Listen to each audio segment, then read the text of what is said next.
Israeli বিমান হামলায় নিহত হুথি প্রধান মোহাম্মদ আব্দুল করিম আল ঘামারির জানাজায় অংশ নিতে ইয়েমেনের রাজধানী সানায় জড়ো হয় হাজারো মানুষ। এ সময় শোক, ক্ষোভ আর হুথি পতাকায় ছেয়ে যায় পুরো শহর।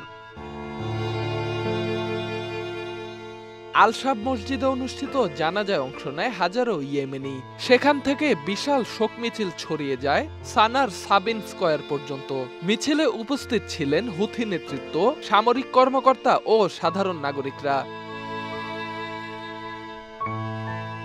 গত সপ্তাহে হুথি কর্তৃপক্ষ নিশ্চিত করে ইসরায়েলি বিমান হামলায় ঘামারি নিহত হয়েছেন। ওই হামলায় তার ছেলে ও কয়েকজন সহযোগীও প্রাণ হারান। তবে হামলার স্থান ও সময় প্রকাশ করা হয়নি। ঘামারির মৃত্যুর পর নতুন হুথি প্রধান হিসেবে ঘোষণা করা হয়েছে ইউসুফ হাসান আল মাদানির নাম। তিনি সংগঠনটির অন্যতম সিনিয়র নেতা ও সামরিক কৌশল নির্ধারক হিসেবে পরিচিত।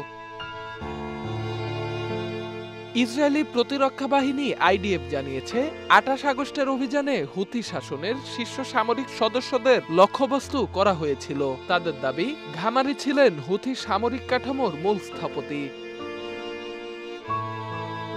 এদিকে ঘামারির মৃত্যুর পরও থামেনি হুথিদের পাল্টা হামলা। গাজায় ইসরায়েলি আগ্রাসনকে কারণ দেখিয়ে তারা আবারও লোহিত সাগরে ইসরায়েলগামী বাণিজ্যিক জাহাজে আঘাত হেনেছে। এমনকি তেল আবিব সহ একাধিক শহরে ক্ষেপণাস্ত্র নিক্ষেপের দায়ও স্বীকার করেছে তারা। এর জবাবে ইসরায়েল জানিয়েছে ইয়েমেনের হুথি নিয়ন্ত্রিত বন্দর ও বিমানবন্দরে অভিযান অব্যাহত থাকবে। হুথি নেতাদের সরাসরি টার্গেট করার কৌশলও চালিয়ে যাবে তারা।